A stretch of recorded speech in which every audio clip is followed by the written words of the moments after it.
Student, आज मैं आपको बताऊंगी कि किस तरह से जो मॉडर्न पीरियोडिक टेबल है उसमें जो पीरियड में हमने सारे एलिमेंट्स को फिट किया है तो उस पीरियड की क्या करेक्टरिस्टिक है। देखिए, characteristic of period, property of element, particular element की हमें क्या क्या प्रॉपर्टी उस पीरियड में देखने को मिलती है। नंबर ऑफ वैलेंस इलेक्ट्रॉन, कि उस पर्टिकुलर पीरियड में उसका नंबर ऑफ वैलेंस इलेक्ट्रॉन क्या है, वैलेंसी क्या है, साइज ऑफ एटम क्या है, मेटेलिक करेक्टरिस्टिक क्या है, केमिकल रिएक्टिविटी क्या है एंड नेचर ऑफ ऑक्साइड क्या है। मतलब अगर आप किसी भी एक पीरियड को लें और उस पीरियड में जितने भी एलिमेंट्स हैं तो उन सब की ये सारी प्रॉपर्टी आप इजीली क्या कर सकते हैं, लर्न कर सकते हैं, पहचान सकते हैं। फर्स्ट है नंबर ऑफ वैलेंस इलेक्ट्रॉन। मैंने यहाँ पर पीरियड थर्ड के एलिमेंट्स लिए हैं।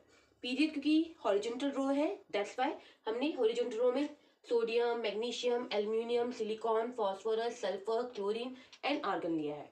इनका एटॉमिक नंबर 11, 12, 13, 14, 15, 16, 17 एंड 18 है। फिर मैंने इनकी क्या करी, इलेक्ट्रॉनिक कॉन्फ़िगरेशन करी। 281, 282, 283, 284, 285, 286, 287, 288। आप देखेंगे कि जो इनके आउटर मोस्ट में जो इलेक्ट्रॉन प्रेजेंट है उन्हीं को हम क्या बोलेंगे कि वैलेंस इलेक्ट्रॉन।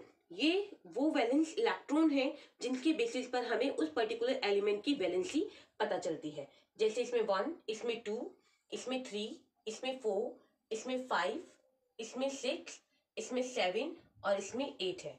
और जिन एलिमेंट में आउटर मोस्ट शेल में 8 इलेक्ट्रॉन होते हैं उनको हम स्टेबल बोलते हैं। क्या बोलते हैं? स्टेबल कहा जाता है। रीजन बिहाइंड क्यों बोलते हैं हम स्टेबल, बिकॉज वो ना तो इलेक्ट्रॉन लॉस करेंगे, ना इलेक्ट्रॉन गेन करेंगे और ना ही शेयरिंग करेंगे। दैट्स वाई वो कैसे हैं, स्टेबल हैं।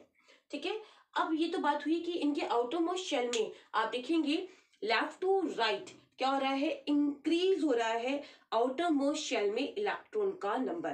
तो ये पहली प्रॉपर्टी है।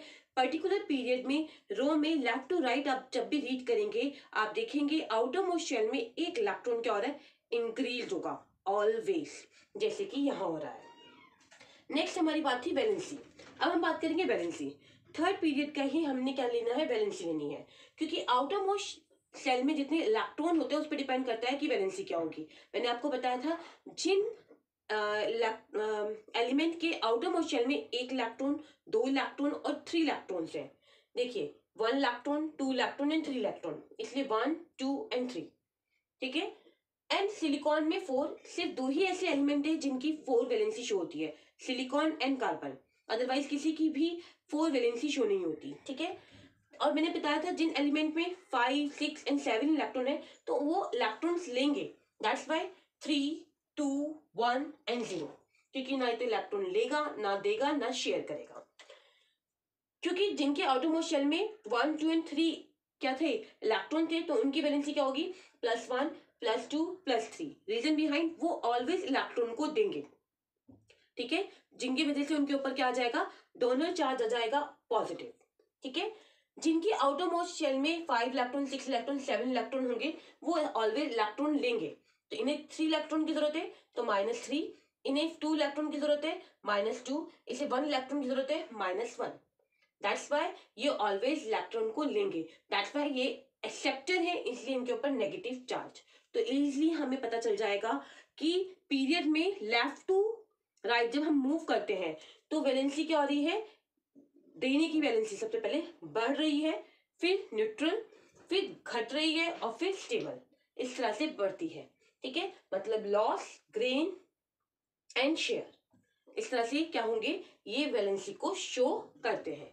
अब हम बात करेंगे साइज का, क्योंकि नेक्स्ट प्रॉपर्टी है हमारी साइज ऑफ एटम। क्योंकि हमने देखा क्या हो रहा है, इंक्रीज हो रहा है number, right sorry left to right क्या हो रहा है, एटॉमिक नंबर, एलिमेंट का एटॉमिक नंबर क्या हो रहा है, इंक्रीज हो रहा है, 11, 12, 13, 14, 15, 16, 17, 18, जिसकी वजह से उसका जो एटम का साइज है धीरे धीरे क्या हो रहा है, कम, डिक्रीज हो रहा है। ये देखिए, क्योंकि जो एटम का साइज है वो डिपेंड करता है किस पर, उस एटम के रेडियस पर। ठीक है, देखिए एटॉमिक साइज या size of the atom is refer to the radius of the atom, जिसे हम एटॉमिक रेडियस भी बोल सकते हैं। तो atomic radius is express is picometre unit, तो 1 picometre is equal to 10⁻⁻12 metre. अब हमने कहा कि देखिए इसकी रेडियस सबसे ज्यादा, उससे कम, उससे कम, उससे कम, उससे कम, उससे कम, उससे कम, दैट्स वाई साइज क्या हो रहा है, डिक्रीज हो रहा है। अब आप कहेंगे नंबर तो इंक्रीज हो रहा था तो साइज भी इंक्रीज होना चाहिए था। नहीं, याद कीजिए, पॉजिटिव चार्ज न्यूक्लियस प्रेजेंट है एक एटम के बीच में, at the centre of the atom, और उसके चारों तरफ ऑर्बिट जिसमें इलेक्ट्रॉन। तो जितने ज्यादा इलेक्ट्रॉन होंगे उनको खींचने की पावर भी तो ज्यादा होगी ना, और जब उसे आप पुल करेंगे, खींचेंगे अपनी तरफ, तो रेडियस कम होता चला जाएगा। दैट्स वाई यहाँ पर देखो एक इलेक्ट्रॉन, तो उसे खींचने के लिए पावर कम लगानी पड़ेगी, 2 इलेक्ट्रॉन है ज्यादा लगानी पड़ेगी, और इलेक्ट्रॉन बढ़ते चले जा रहे हैं, यहाँ पर बढ़ते चले जा रहे हैं इलेक्ट्रॉन, तो उन्हें अपनी तरफ खींचने की पावर भी increase. That's why due to the large positive charge on the nucleus the electron are pulled is more close to the nucleus, ताकि वो न्यूक्लियस के पास ही रहें, and the size of the atom decrease, जिसकी वजह से left से right में जैसे आप बढ़ते रहेंगे पीरियोडिक टेबल में, धीरे धीरे एटम का साइज क्या होने लगेगा, स्मॉल, छोटा होने लगता है। तो ये फर्स्ट 3 प्रॉपर्टीज थी किसकी, एक पीरियड में प्रेजेंट जितने भी एलिमेंट्स हैं उनकी characteristic, number of valence electron, valency and size of atom.